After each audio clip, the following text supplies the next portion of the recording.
Então vamos lá, Mateus 13, 24 ao 28.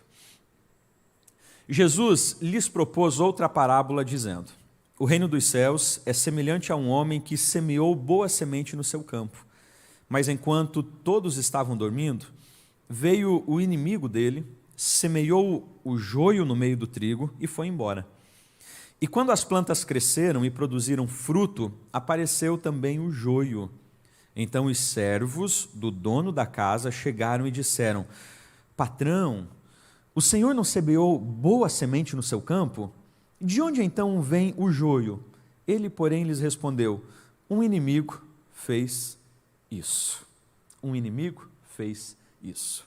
Bom, inicio falando o seguinte, olha só em 2018 foram registrados mais de 50 milhões de matriculados nas mais de 180 mil escolas do país. Perceba que esse dado é um dado altíssimo. Em 2018, nós tivemos mais de 50 milhões de crianças que foram matriculadas nas mais de 180 mil escolas do país, aqui incluindo escolas públicas e privadas. Ou seja, crianças que foram enviadas para as redes de ensino, sejam elas públicas ou privadas.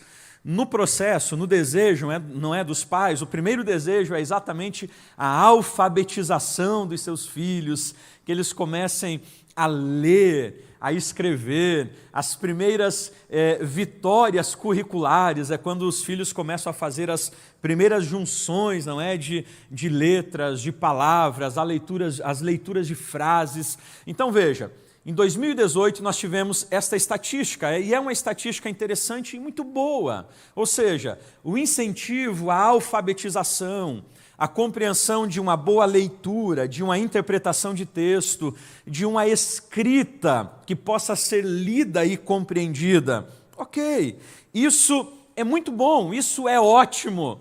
Agora, nós precisamos perceber que a grande questão é quando nós encaminhamos os nossos filhos para as redes públicas ou privadas, na grande maioria das vezes, estas crianças, elas passam em média 4, 8 ou 12 horas de estudo diário. Tá?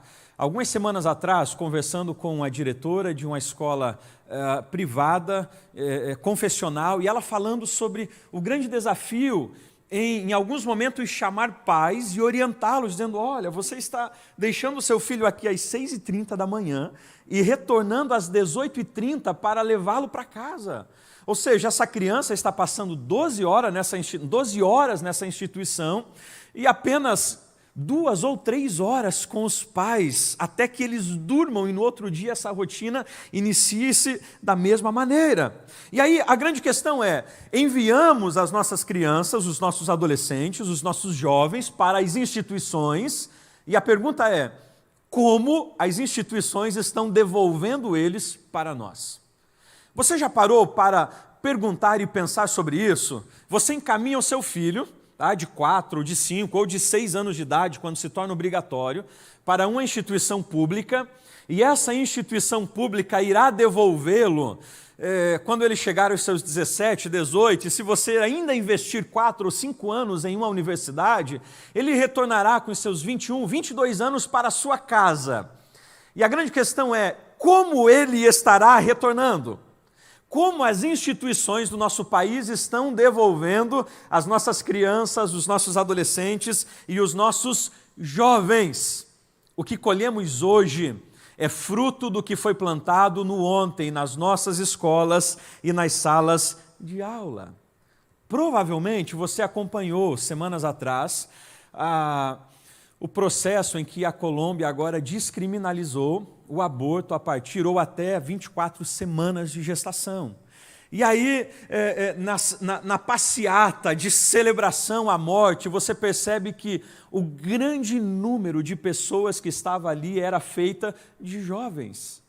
mulheres, homens com os seus 17, 16, 18, 20 anos de idade, celebrando com cartazes a descriminalização da morte, exatamente isso. E aí a gente olha para um dado real e factual como esse que aconteceu na Colômbia, e nós nos assustamos, nós realmente oramos, clamamos, viemos para a igreja e clamamos: Deus, não deixe que isso aconteça aqui no Brasil. Mas o grande fato é que, se tudo continuar acontecendo como está, em poucos, não sei se meses ou anos, o Brasil estará exatamente celebrando, uma minoria celebrando o que foi celebrado na Colômbia. E não apenas esta lei, mas uma série de outras que estão em processos de aprovação. E aí nós muitas vezes nos assustamos, não é? Falamos: uau, como que essas leis estão sendo aprovadas? A grande verdade é que estas leis já foram aprovadas em sala de aula, sendo discutidas com as nossas crianças, com os nossos adolescentes.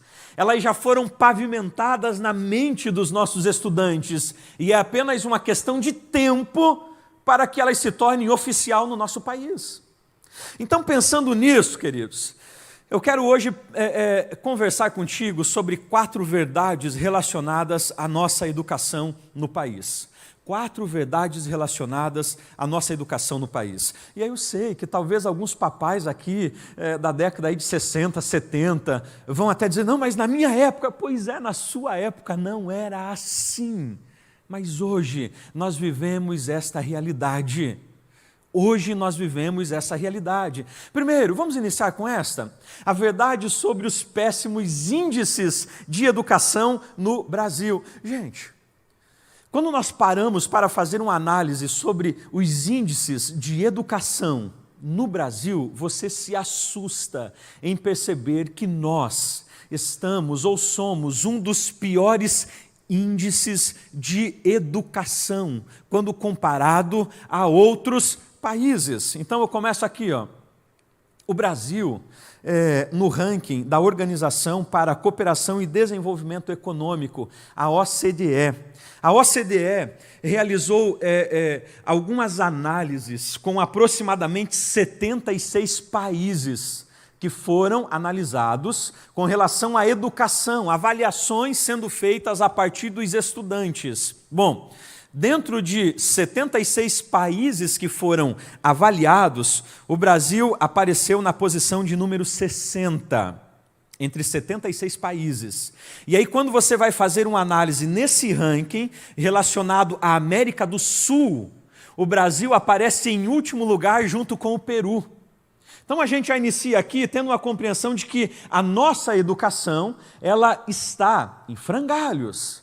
No relatório do PISA, o que é o PISA? Programa Internacional de Avaliação de Alunos. É realizado com alunos até 15 anos de idade, e descobriu-se que no Brasil, alunos com até 15 anos de idade ainda têm dificuldade de leitura.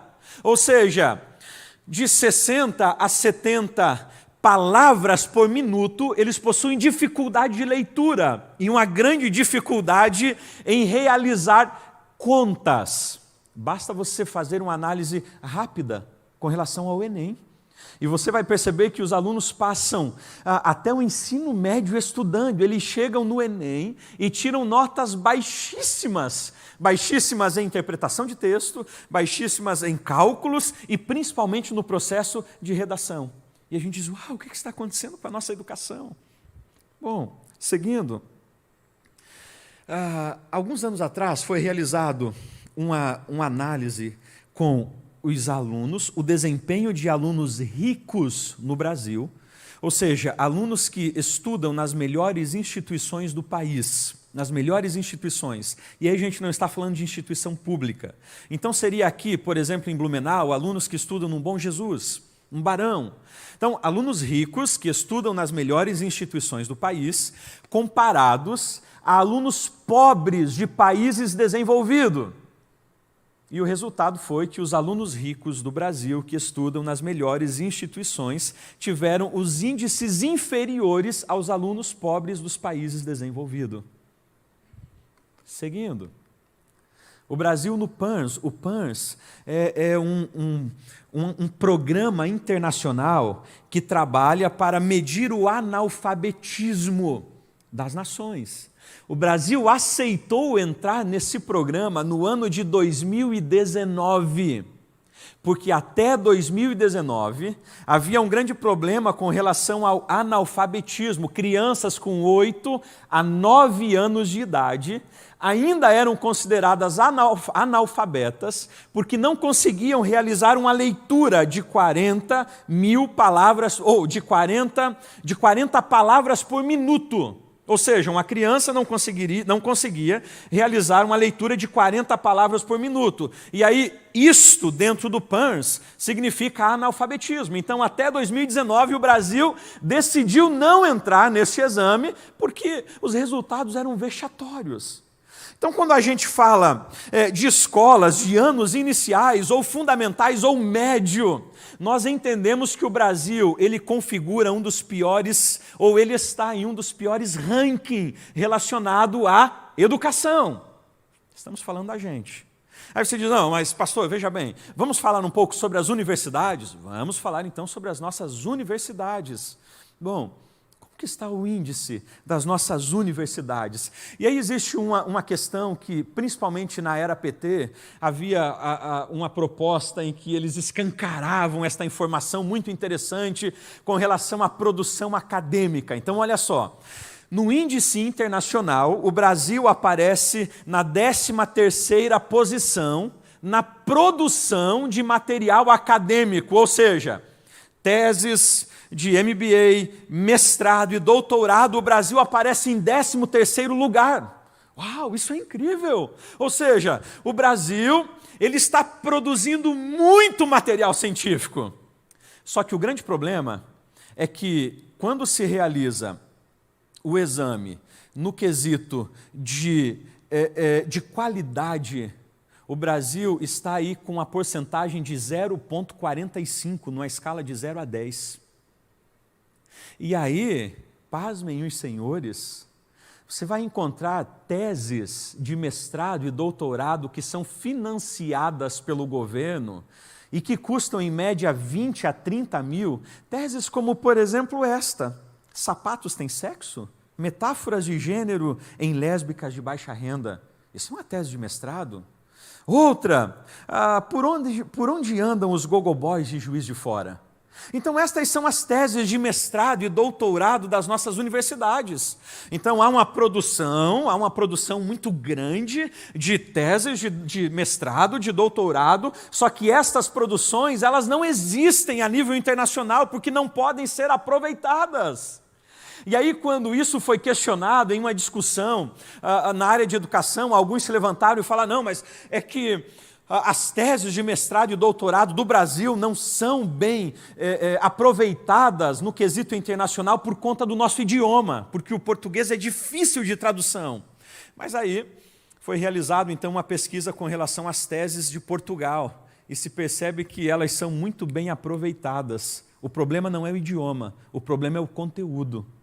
Mais do que isso, gente, nós percebemos que nos últimos 20 anos, os títulos de mestres e doutores no Brasil aumentou 300%. Sabe o que é isso? Nos últimos 20 anos, pessoas agora têm título. O que você... eu sou um mestre na área tal. Não, eu sou um doutor na área tal. Uau, esse cara tem um título. Mas aí você percebe que não há resultados na prática. O cara tem um título de mestre, mas ele não consegue engrenar em uma profissão, gente. Ele continua sendo um operador de fábrica. Por quê? Porque toda aquela aquisição, na grande maioria, ele não conseguiu lidar, ou o que ele recebeu, ele não consegue aplicar na sua área. Então nós temos esta realidade e outra realidade. No ranking mundial, a primeira universidade brasileira que aparece é a UFSC, a Universidade Federal de Santa Catarina. Qual posição? Na posição de número 710 do ranking mundial. Ou seja, gente, nós, o Brasil como educação, aos olhos internacionais, é uma piada. É uma piada. E aí eu sei, me desculpem os educadores aqui, eu não estou generalizando, mas a gente vai tocar um pouco mais para frente nesse assunto. Mas o Brasil, no quesito de educação, é uma piada. E aí há uma bandeira que muitos levantam, e até alguns anos atrás eu levantava, é exatamente isso. Bom, onde está o problema? Se nós configuramos os piores índices da rede pública, seja em anos iniciais até o ensino fundamental, ou nas universidades, nós configuramos os piores índices no ranking, onde está o problema? E aí normalmente a gente vai dizer, o problema é o dinheiro, investe muito pouco em educação. Quantos já ouviram essa fala? A educação se investe muito pouco, veja bem, doutor Gilvan, estão construindo estradas, pontes, construindo isso, aquilo, e educação absolutamente nada. Lê do engano. E aí eu te incentivo a assistir um documentário, Pátria Educadora, do Brasil Paralelo, e eles vão escancarar esses dados e essas questões. E aí vai se perceber que, por exemplo, o Brasil investe do seu PIB, o seu Produto Interno Bruto, 6% em educação. Gente, é muita coisa, sabe o que é isso? O Brasil investe mais em educação do que os Estados Unidos. Os Estados Unidos investem 5,4% do PIB em educação. E o Brasil investe 6% em educação, enquanto os Estados Unidos investe 5,4%. Ou seja, problema é dinheiro? Bom, segue uma outra estatística, investimento por aluno. O universitário brasileiro é um dos universitários mais caros do mundo. Ele é o 6º universitário mais caro do mundo. Inclusive em frente de universitários de países como Itália, Espanha e Israel. Em média, o custo de um universitário brasileiro ao ano para os cofres públicos é $15 mil, o que configura 70 a 80 mil reais ao ano. Ou seja, um universitário que entra em uma instituição federal, ele vai gerar aos cofres públicos ao ano um universitário de 70 a 80 mil reais. Então o problema não é o dinheiro. E a gente volta de novo à pergunta. Onde está o problema? Se nós temos dinheiro desaguando, gente, na área de educação, onde está o problema? E aí, eu pontuo pelo menos 2 questões. A primeira é exatamente a corrupção na área de educação. A corrupção na área de educação. Ele tem uma chargezinha, né? Nobre colega, posso contar com a sua assinatura para superfatura essa obra em prol das criancinhas carentes lá de casa? Of course. Bom, a corrupção, gente, e aí nós temos estatísticas de que, por exemplo, o prejuízo que as universidades dão ao Brasil é muito maior que a corrupção. Se você for fazer uma análise e iniciar com o MEC, ok? Com o Ministério da Educação, e você chegar até uma escola de ensino fundamental, você vai perceber que existem inúmeras pastas, inúmeros órgãos regulamentadores, reguladores, existem inúmeras áreas, ou seja, existem inúmeros pedágios administrativos que vão sendo cobrados ao longo do caminho. E aí nós vamos perceber que até esse dinheiro chegar aos alunos, sofre fortes pedágios na administração pública. A corrupção é um grande problema na área da educação. E a gente não fala sobre isso. O problema são os deputados, são os políticos que desviam com obras. É verdade, mas a educação também, gente. Na área da educação está um dos grandes problemas relacionado à corrupção. E existe um segundo grande problema, que é exatamente os métodos de ensino e avaliação. Se nós configuramos um dos piores índices e estamos em um dos piores rankings de educação, a nível internacional, nós vamos perceber que uma das grandes questões está relacionada aos métodos que o Brasil adotou no processo de educação. E quem já morou fora sabe muito bem disso, que os métodos, a gente já vai falar sobre a pedagogia freiriana, mas que os métodos adotados pelas escolas públicas do Brasil são métodos que não se usam em nenhuma escola internacional de primeiro mundo, porque elas já comprovaram a ineficácia desses métodos, inclusive as avaliações. Alguns anos atrás, o Ministério da Educação se reúne para discutir e a possibilidade em abolir as avaliações dos ensinos de educação, ou seja, o aluno não será mais avaliado, porque isso pode gerar algumas discrepâncias e fazê-lo se sentir desconfortável. Mas espera aí, gente. A avaliação é um dos métodos de você, primeiro, avaliar se o professor de fato está conseguindo transmitir o conteúdo que lhe foi proposto e se o aluno está conseguindo assimilar este conteúdo. Há uma simbiose aqui. Mas a ideia era o quê? Vamos extirpar a avaliação. Porque se não há avaliação, como você tem essa compreensão de como está a educação? Então nós percebemos que aqui há alguns grandes problemas.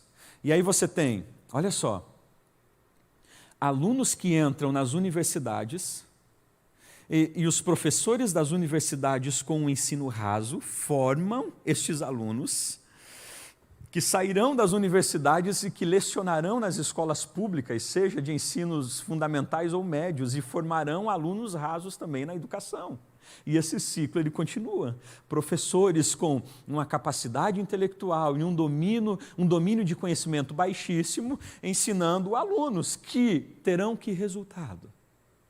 Então, essa é a primeira realidade com relação à educação no Brasil. Bom, nossos filhos estão aí, gente, inseridos nisso. Segunda verdade, a ineficácia e desserviço da pedagogia de Paulo Freire. E aí eu não vou aqui nessa noite escancarar e investir um tempo longo falando sobre Paulo Freire, não é essa a proposta, mas aqueles que já estudaram. Tem algum pedagogo aqui? Então você deve ter ouvido muito sobre esse cara, dependendo ainda da universidade que você esteve inserido. Paulo Freire, gente, hoje nas universidades, na sua grande maioria, principalmente na área de educação, é ovacionado o método de Paulo Freire, a pedagogia de Paulo Freire. E aí, inclusive em 2012, ele é consagrado o patrono da educação brasileira, um homem que é respeitadíssimo. Levante-se em uma universidade para falar contra Paulo Freire, faça uma live no Instagram para falar sobre a pedagogia de Paulo Freire, e você vai ter enxurrada de pessoas defendendo, levantando-se com pedras nas mãos, porque Paulo Freire é o nosso educador. E aí a gente vai perceber, gente, que existem questões complicadas na defesa da pedagogia de Paulo Freire. Por exemplo, Paulo Freire inicia na sua pedagogia fazendo a defesa de que o mundo se divide entre opressores e oprimidos. Olha só, parte do que está no seu livro, no seu manual. Que faça da opressão e de suas causas objeto da reflexão dos oprimidos, de que resultará o seu engajamento necessário na luta por sua libertação. A ideia de Paulo Freire é que o aluno não é alguém que está em uma sala de aula para ser instruído pelo professor, mas é que o aluno é um oprimido de um sistema opressor, que é a sociedade, a família e o patrão ou o seu gerente, e que este aluno, agora que é um oprimido, precisa ser liberto, e quem fará esse processo de libertação é nada mais, nada menos do que o professor, que não é mais um professor aqui, mas é exatamente o libertador desse aluno. Na sequência do seu ensino, ele vai falar que a educação deve estar a serviço da revolução, ou seja, você não envia o seu filho para aprender o A, B, C na escola, números, o trivium, o quadrivium, geometria, biologia, química, não. Você encaminha o seu filho para a escola, e a escola, ela é usada a serviço da ideologia, ou seja, o professor na sala de aula se torna um doutrinador que vai gerar nesses alunos uma libertação. E a libertação aqui é a ideia de alunos revolucionários, alunos que aos 15 anos de idade não arrumam a cama, mas querem pegar cartaz e irem para a praça, gritar fora não sei o quê, levantar as mãos, porque eles são revolucionários, eles foram libertos da opressão do sistema. É isso que é ensinado. Outra proposta na pedagogia paulo-freiriana, a família nada mais é do que opressora. Na pedagogia do oprimido, que Paulo Freire escreve, você não encontra nenhuma menção direta à família, Mas Paulo Freire traça a seguinte questão, a lógica dele é esta: a sociedade é opressora, logo a família reproduz os mesmos mecanismos de opressão na vida dos filhos. Ou seja, o seu filho, o meu filho, ele está debaixo de uma opressão na nossa casa. E quando você encaminha-o para as escolas, então este professor, que agora vai ser exatamente um libertador, ele vai extirpar, vai retirar o espírito burguês que está na vida dessa criança, vai libertá-lo deste sistema opressor. E aí, gente, eu lembro muito bem que há uns 4 ou 5 anos atrás, nós fomos convidados para participar, eu e outro pastor aqui de Blumenau, na verdade um outro pastor da Assembleia e um outro de uma outra igreja, fomos convidados para participar de um grupo de discussão na área religiosa em uma universidade bem interessante aqui de Blumenau, bem conhecida, bem antiga. E a ideia era a gente discutir os temas entre esses líderes e depois irmos para o auditório e discutirmos com os alunos. Agora era interessante que a gente não podia discordar em absolutamente de nenhuma proposta que eles levantavam, porque a gente era taxado com aquelas palavrinhas que no final eram fóbicas, sabe? Ao ponto que um dia um destes docentes de instituição que estava discutindo com a gente, inclusive assembleiano, olhou para a gente e disse: vocês, pastores, devem se preocupar de cuidar de templos, e nós, professores, cuidamos da educação das crianças. Eu disse: como? Como é que é? Então perceba, até que a gente foi convidado a se retirar desse grupo, mas a ideia é essa: a família é opressora porque está debaixo de uma sociedade opressora. E aí Paulo Freire se coloca e orienta os professores, que são exatamente estes libertadores que vão agora libertar as crianças do sistema opressor e burguês que eles vivem. Paulo Freire defende o combate à invasão cultural. O que é isso? Os valores antigos não devem ser transmitidos às crianças. Por quê? Porque isso vai roubar-lhes a originalidade. Ou seja, eu não devo ensinar valores antigos aos meus filhos. Eu devo deixá-los que eles cresçam e descubram novos valores, porque assim eles viverão de forma original. Por exemplo, dentro dessa questão, Paulo Freire vai defender um português sem erros e acertos. Então, para ele, não deveria haver correção. Se o aluno fala Flamengo, você não pode dizer que é Flamengo, é Flamengo. Se ele fala clube, você não pode dizer: não é clube, é clube. Não. Deixe ele falar desta maneira para que ele não seja prejudicado no mercado de trabalho. Você está percebendo as aberrações? E só para a gente fechar esse ponto aqui do freiriano, se tem algum freiriano, a gente vai orar no final por ele. Líderes que Paulo Freire, por exemplo, admirava. E interessante, gente. Quando você vai fazer o estudo e traçar o estudo de educadores ao longo da história, existem educadores que erraram feio no processo das suas defesas de pedagogia, de líderes que eles admiravam, mas a grande maioria no final das suas vidas se retrataram. Paulo Freire é um dos únicos que não se retrata com relação à admiração dos seus líderes. Por exemplo, 2 caras que eu cito aqui que ele admirava. Primeiro, Che Guevara. E aí não é incomum você entrar nas escolas públicas e ter lá nos banheiros, nos corredores, a bandeira, a foto de Che Guevara, a galerinha com 8, 10, 12 anos de idade, com a foto de Che Guevara caminhando, com as camisetinhas, se achando os revolucionários, os libertinos. Um cara que no seu sistema matou mais de 300 mil pessoas. Dá um pulinho em Cuba, faz um esforcinho. Paulo Freire era apaixonado por Che Guevara. Na verdade, ele vai tratar Che Guevara e ele trabalha na sua pedagogia e associa o sinônimo de Che Guevara a amor. Você tem ideia do que é isso? Ele vai fazer defesa de Mao Tse-tung.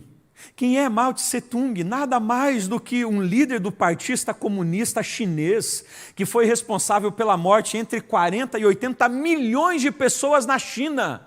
Inclusive é responsável pelo sistema opressor chinês até os dias atuais. Inclusive a estátua de Paulo Freire está exatamente ao lado de Mao Tse-tung.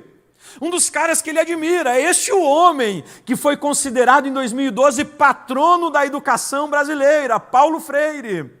É este o homem que vai para Harvard e fica durante um ano ali em Harvard, e quando ele retorna, ele esboça em bom som que ele esteve na toca de lixo. Esse é o cara. Esse é o cara que é admirado nas universidades, que a sua pedagogia foi adotada para as instituições públicas do nosso país. É este o homem que os professores, na grande maioria, se inspiram e usam a sua metodologia e pedagogia para instruir as nossas crianças. Os seus filhos, papai, meu filho, os seus sobrinhos, os seus netos, estão exatamente bebendo, na grande maioria, desta fonte. Vamos seguir adiante? Dá um frio na espinha isso, né? Quem é papai e mamãe. Seguindo, a escola como meio de doutrinamento. Olha só que interessante isso. Quando você está estudando a história da humanidade, e você chega principalmente na Reforma Protestante, é incrível como hoje o cientificismo ele nega, não é? Ou acaba não trazendo essa realidade de que a fomentação ao estudo, a universalização da alfabetização veio exatamente dos reformadores, de pastores e teólogos. A partir de século XV, século XVI, Martinho Lutero foi um dos defensores da alfabetização para todos, foi um dos defensores no processo da Reforma Protestante. E aí houve uma percepção, a partir do século XVI, XVII, de que a escola era uma grande ferramenta no processo de doutrinação. Ou seja, o que os governantes gostariam que a população ou a sociedade aderisse, não era necessário jogar em campanhas ou obrigar as pessoas através das espadas. Bastava começar a ensinar nas escolas. E isso se tornaria cultura ao longo dos anos. Olha só, a frase do filósofo René Guénon, e essa frase ela é muito direta sobre a educação. Ser invisível é da essência do poder, e não há poder maior do que o de subjugar consciências sem que elas percebam. Chega aos 6 anos de idade, vamos encaminhar o meu filho para a escola, uau, que legal, ele agora vai ser alfabetizado, ele vai aprender. E eu não estou dizendo para você não encaminhar, mas perceba a realidade. E aí a escola, gente, ela possui um poder tamanho de subjugar consciência, de delinear consciência, de construir cultura, de construir modelos educacionais que a gente não percebe. E de repente, quando você se dá conta, você está com um filho totalmente nihilista e ateu dentro da sua casa. E você diz, eu não sei como, eu sempre levei ele para a igreja, eu orava com ele, nós sempre fomos à escola dominical. Você sabe onde ele estudou durante toda a vida dele? Você sabe quais foram os doutrinamentos que ele recebeu na escola? Esses dias, conversando com um pastor setorial aqui, da nossa cidade, ele disse que ele está em um sério desafio, pastoreando os adolescentes da sua igreja, um pastor setorial, e ele comentando que a grande maioria dos adolescentes ali da sua igreja, filhos de famílias cristãs, adolescentes de 14, 15, 16 anos de idade, olham para a igreja e ridicularizam. E eles falam de boca aberta, a gente vem porque os nossos pais obrigam a vir, que não acreditam em Deus. E aí quando ele começa a dialogar, há a percepção muito clara de que isto é exatamente um doutrinamento onde estão estudando. Faça uma conta básica. Faça uma conta básica. Muitos pais trazem os filhos e dizem o seguinte, escola bíblica, olha só que incrível, o meu filho sempre veio à escola bíblica. E traga ele sim. É um momento muito importante, mas na escola bíblica ele terá talvez 50 minutos, se a professora conseguir esboçar um conteúdo, 50 minutos. Se você conseguir investir meia hora por dia em uma educação religiosa, no sentido de instruir princípios bíblicos, meia hora por dia, quanto tempo ele fica em uma sala de aula? Então faça essa conta básica. E você percebe que aqui há um paradoxo e um grande desafio. Na sequência, as escolas têm se tornado os principais redutos de formação de cidadãos conscientes. E essa expressãozinha conscientes não significa de pessoas que têm consciência do que está acontecendo à volta, não. Esta é uma expressão usada que se traduz para militância. Ou seja, a escola tem se tornado um dos principais redutos para catequizar militantes. Galerinha de 12, 13, 14 anos, 15 anos de idade, que já são militantes de causas que eles nem conhecem, mas já foram doutrinados. Gente, tudo aquilo, e aí entenda isso, tudo aquilo que um político quer que o seu filho pense, é muito provável que ele irá pensar. E a gente acha que não, que isso é muito natural. Não, gente. O que eles discutem nos processos de educação e resoluções que são decididas no Ministério da Educação, isso passa a ser trabalhado, mas toda essa discussão aqui passa a partir de um processo político. Então não se engane, o que os nossos filhos estão estudando nas escolas públicas e em algumas privadas e nas universidades não é algo aleatório que os professores constroem em salas de aula. É algo muito bem pensado e organizado com um objetivo muito claro. Na visão de Paulo Freire, o professor é o libertador que visa libertar as crianças do hospedeiro burguês, ou seja, os alunos são vistos como esses oprimidos que agora vão ser libertos e vão ser transformados em militantes. E como isso é feito? Bom, como esse doutrinamento acontece? De duas formas. Ó, a primeira, um videozinho. Tá ok aí? O som, ele talvez não esteja muito bom. Pessoal, mas eu sou uma mulher trans ou um homem trans? Uma mulher trans. Agora, se eu tivesse nascido no sexo masculino e me identificasse enquanto homem, eu seria o quê? Um homem cis. Se eu nasci no sexo biológico masculino e me identifico com o meu gênero, um homem, eu sou um homem cis. Agora, se eu nasci no sexo biológico feminino, mas me identifico com o gênero homem, eu sou o quê? Um homem. Pronto. Porém, não sou um homem cis, sou um homem trans. Ok? Isso é gênero. Agora, vamos supor, sou um homem trans. Essa cálcula é complicada para vocês. Nasci com um sexo biológico feminino, me identifico como gênero masculino, um homem, porém, eu me interesso por homens. Eu sou homossexual ou heterossexual? Você está percebendo? Não sei se você conseguiu observar alguns alunos, você vai perceber que a faixa etária não passa de 15 anos. Enquanto os papais cristãos, tementes a Deus, que amam ao Senhor, que vêm para a igreja, que adoram a Deus, que estão envolvidos em inúmeras coisas, encaminham os seus filhos tranquilamente. E aí a gente pensava, há anos atrás, não é? Olha, seu filho está onde? Está na escola, então está seguro.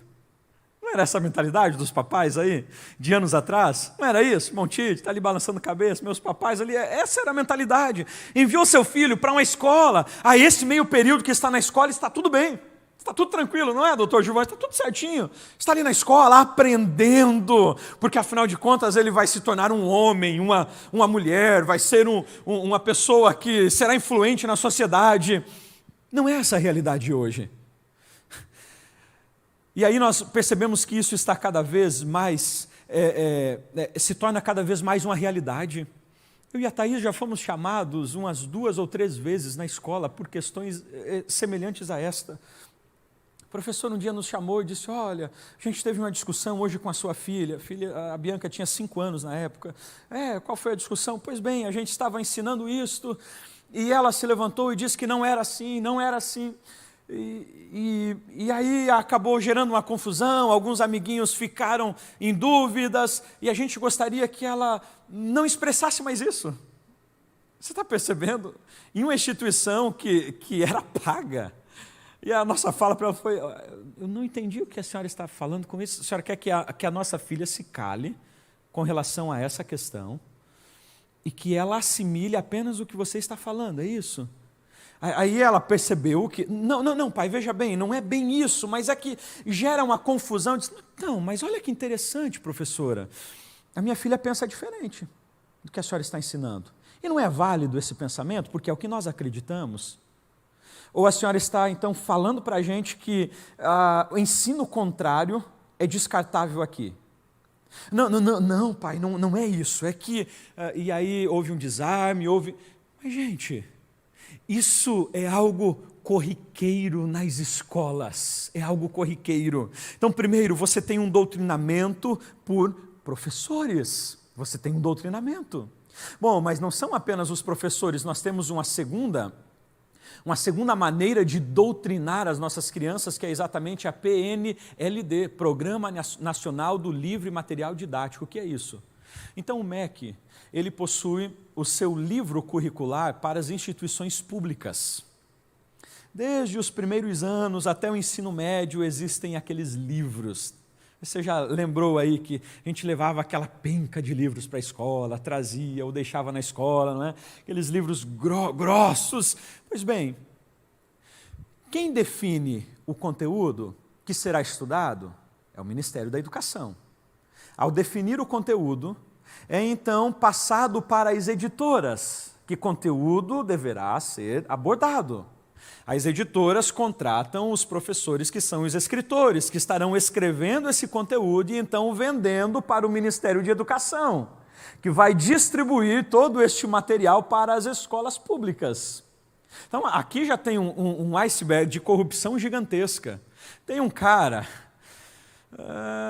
Mário Schmidt, você procura esse cara, que alguns anos atrás chegou a vender mais de 10 milhões de exemplares para o MEC e não conseguiu provar a sua formação em história. E depois precisaram retirar o material desse cara de circulação das instituições públicas. Aí o MEC, então, ele dita o que será estudado, as editoras que precisam vender este conteúdo contratam escritores e professores que escrevem isto que o MEC deseja. E este material é distribuído, e os professores, então, em sala de aula, usam este material para os seus alunos. E aí eu trouxe aqui para você apenas 3 questõezinhas que são encontradas em livros que são usados nas salas de aulas em instituições públicas. Em uma das dinâmicas, em um desses livros, se chama Meu Corpo, Meus Direitos. E nessa dinâmica, e a gente levou um susto essa semana passada, porque eu estava exatamente vendo isso, e quando fomos buscar os nossos filhos na escola, o menor de 3 anos de idade veio exatamente com um cartaz, exatamente com o desenho. Qual é a ideia dessa didática? Mas eles abordaram de outra forma. A ideia é que o aluninho deite, o menininho deite em cima de uma cartolina e a menininha venha, sempre do sexo oposto, com o canetão e ela passe a fazer esse contorno, não é? Em volta do corpo, definindo principalmente os órgãos sexuais e depois desenhando muito bem. Primeiro com a ideia de que, bom, meu corpo, meus direitos, então este que está deitado tem o direito de que o outro faça o que bem desejar com o seu corpo, é o contorno do corpo. Quando ele chegou com aquilo, ele disse, filhão, como é que foi isso? Já fui direto na professora. Como é que vocês fizeram isso? Não, eu e mais outras professoras, nós fizemos... ok. Segundo, descobrindo o corpo. Essa é uma atividade que os professores são orientados a instruir as crianças de 6 a 7 anos de idade, a irem na sua casa, pegarem um espelho e aí olharem os seus órgãos genitais e começarem a apertar os órgãos genitais para detectar quais são as regiões que dão prazer no processo de descobrimento ou de descobrimento do corpo. Então perceba, isso está em um livro didático que é usado nas instituições públicas. E por fim, existe uma outra atividade que se chama Sexo se aprende na escola. Crianças de 9 a 12 anos, mais ou menos nessa faixa etária, então se trabalha com a massa de modelar. A criança ela é desafiada a desenhar ou a elaborar um órgão genital masculino, um órgão genital feminino, e ali ela entra na encenação como que o sexo se realiza ou é feito. Talvez você já tenha visto um vídeo viralizando de uma professora ensinando em sala de aula como realizar esses processos, claramente com alunos. E aí você fica assustado, por quê? Porque é maneiras de doutrinarem os nossos filhos. E nós estamos tranquilamente, gente, nós sentamos aqui nos bancos das nossas igrejas, nós encaminhamos os nossos filhos para as redes públicas, para as instituições, e nós acreditamos que ali eles estão salvos do drogado que está vendendo drogas lá na esquina. E eles estão salvos daquele fulano. Ei! Talvez os nossos filhos estão naquele exato momento em um dos piores lugares que ele poderia estar. É por isso que muitos pais, e tem crescido de forma muito real no Brasil, por exemplo, o ensino em casa, e esses processos têm se mostrado eficazes. Se quiser saber mais sobre isso, a Ana pode te falar muito melhor do que eu, faz um sinalzinho assim. Ana trabalha com os filhos sobre esse processo. Gente, e aí a grande questão é, o que fazemos? Já caminhamos para finalizar, eu não quero ser maçante sobre esse ponto. A igreja é contracultural para este sistema de ensino. E aí eu volto a frisar o seguinte, nós não somos contra a educação. As principais universidades nasceram de pastores e teólogos, você sabia disso? Faça uma pesquisa simples. Universidade de Harvard, Oxford, Yale e tantas outras, homens cristãos que fundaram estas universidades. Então, a igreja, ela não é contra a educação, mas contra o sistema de educação que visa propagar ideologias e tornar os nossos filhos comunistas, marxistas, pequenos Che Guevaras, que levantam bandeiras na mão que nem eles entendem muito bem o que é, mas que vai totalmente contra princípios bíblicos. Gente, nós não somos contra professores, não, pelo contrário. Somos e temos inúmeros educadores aqui, pelo contrário, nós precisamos de educadores com uma cosmovisão bíblica nessa sociedade, mas somos contra educadores que se levantam com ideologias tentando agregar as nossas crianças. E aí eu quero destacar aqui algumas ações que nós podemos realizar como igreja. Algumas ações que eu e você podemos realizar como igreja, porque afinal, se eu apenas apresentasse a ferida, apenas apresentasse o problema, mas a gente não pensasse sobre o que poderíamos fazer, eu acho que seria meio que inútil tudo o que eu falei até aqui nessa noite. Então, primeira coisa que eu quero chamar a sua atenção, primeira coisa como pai, instrua-os na lei do Senhor.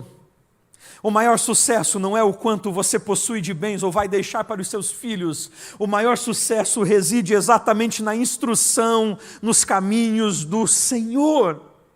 E a grande pergunta é quanto tempo nós, como pais, temos investido na educação bíblica na vida dos nossos filhos. Pastor, você não tem ideia da minha vida, como ela é uma loucura.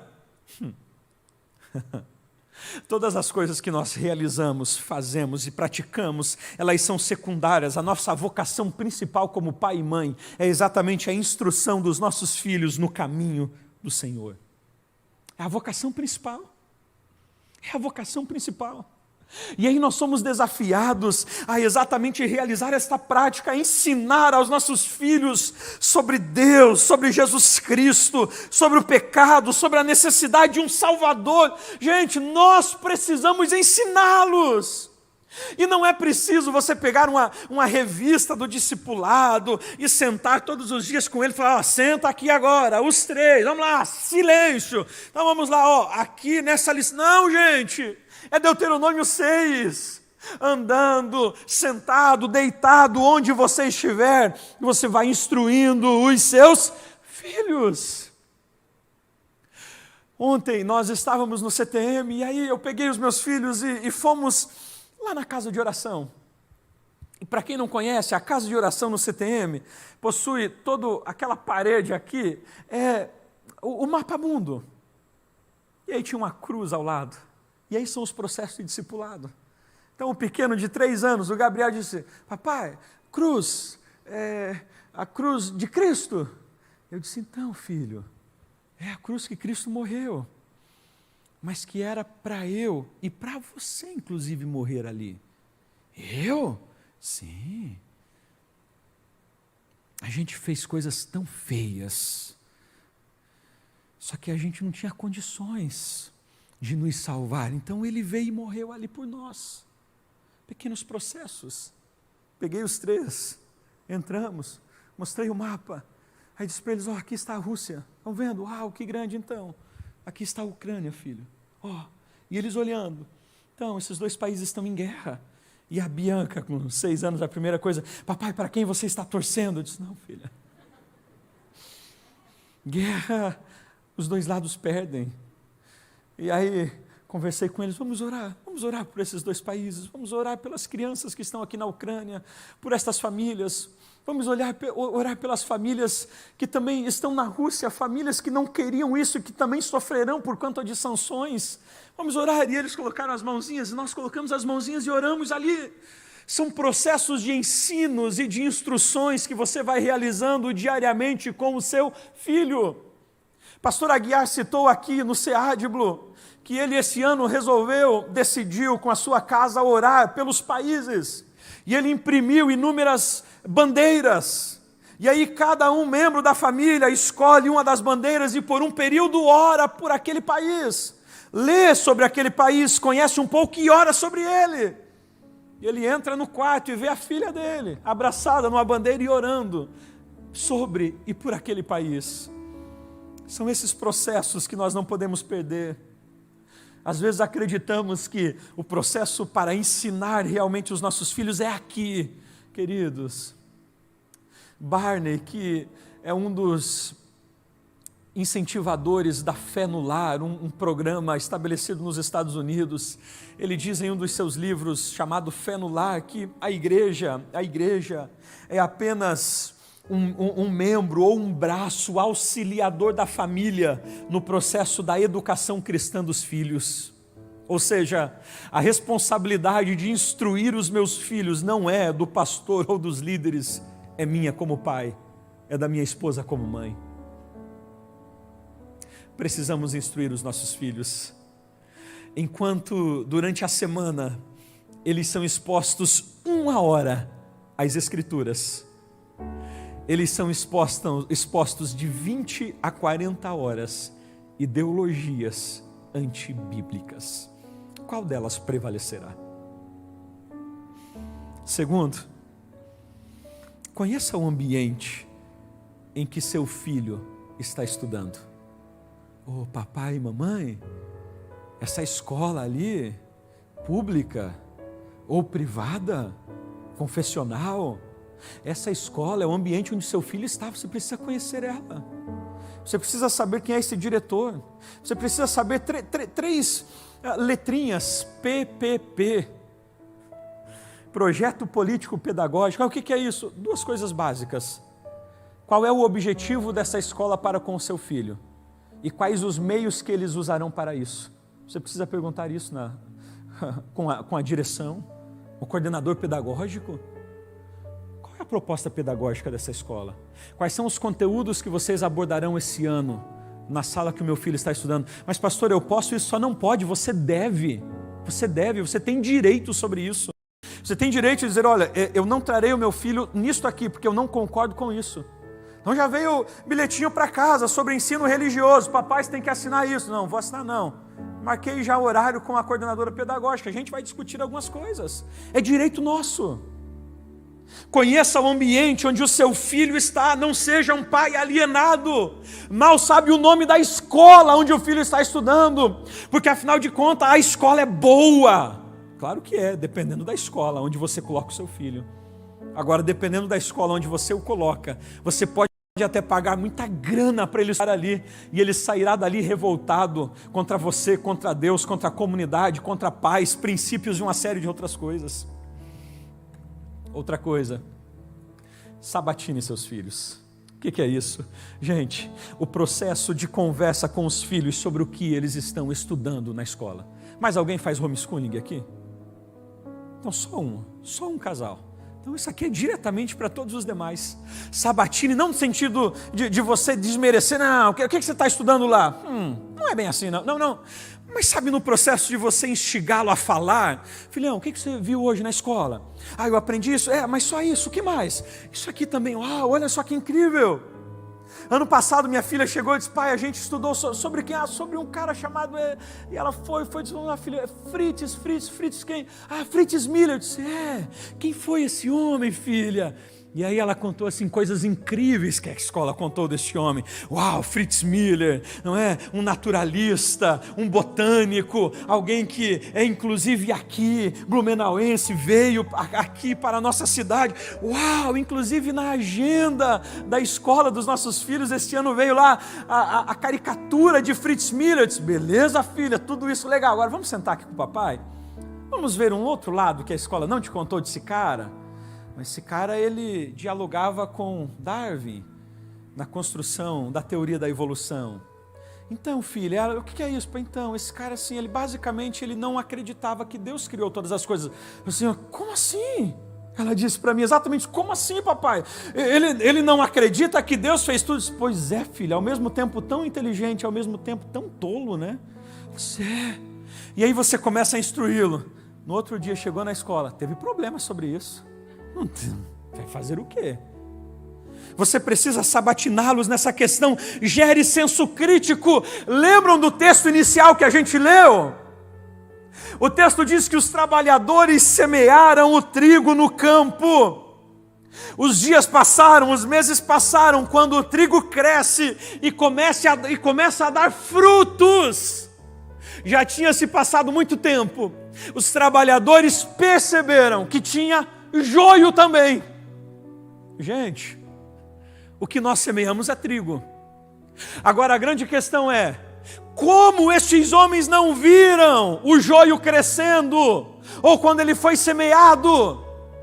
Porque eles plantaram o trigo e esqueceram de cuidar diariamente daquela terra, daquele terreno.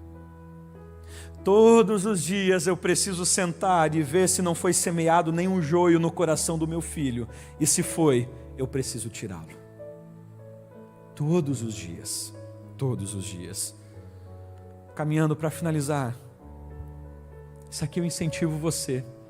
Gente, nós como Assembleia de Deus precisamos dar a mão à palmatória. Como estamos atrasados no quesito de escolas confessionais. Redes, igreja, por exemplo, como a Convenção Batista, que agora definiu e estabelecer uma meta em cada cidade em que estiver uma igreja, teremos uma escola. Estivemos juntos em uma escola aqui em Blumenau, não é? O Dr. Gilvan ficou encantado. Basicamente choramos com a história dessa escola, que o dinheiro que era para a construção da igreja, não é? Foi usado para construir a escola. E os membros e a igreja se reúnem hoje na escola, porque eles não têm igreja, a igreja é a escola. Então eles se reúnem no ginásio, não é? A gente chega lá, o ginásio, você olha o ginásio, os alunos jogando bola, mas aí você olha, tem cadeira lá em cima, tem um palco aqui fechado, diz, pois é. E ela diz pra gente, então aqui é a nossa igreja. Como igreja? O entendimento de que as nossas crianças são, de fato, o campo missionário. E a gente às vezes se empolga tanto, não é, com a África, com inúmeros outros países. Uau, olha só quanto campo missionário. E a gente está perdendo o nosso campo missionário aqui, chamado as nossas crianças, os nossos filhos. Os nossos filhos. Ei, procure o seu pastor. Incentive ele a isso. A gente precisa abrir uma escola confessional, com professores preparados cientificamente, professores que estudaram, que se formaram, mas que são fiéis ao Senhor, como um Daniel, que chega na Babilônia. Gente, ele é um homem de destaque, não porque ele acaba tendo jeitinho, é um cara que se destaca no conhecimento, na ciência, mas ao mesmo tempo é fiel ao Senhor e nos princípios. Nós precisamos disto. Precisamos de homens e mulheres que se levantem como professores. Professores que entendam a vocação de que eles estão não apenas diante de crianças e que eles não estão apenas transmitindo conhecimento, mas eles estão instruindo futuros médicos, presidentes, prefeitos, vereadores que poderão mudar o rumo da nossa nação. E eu finalizo dizendo, ore sobre os seus filhos.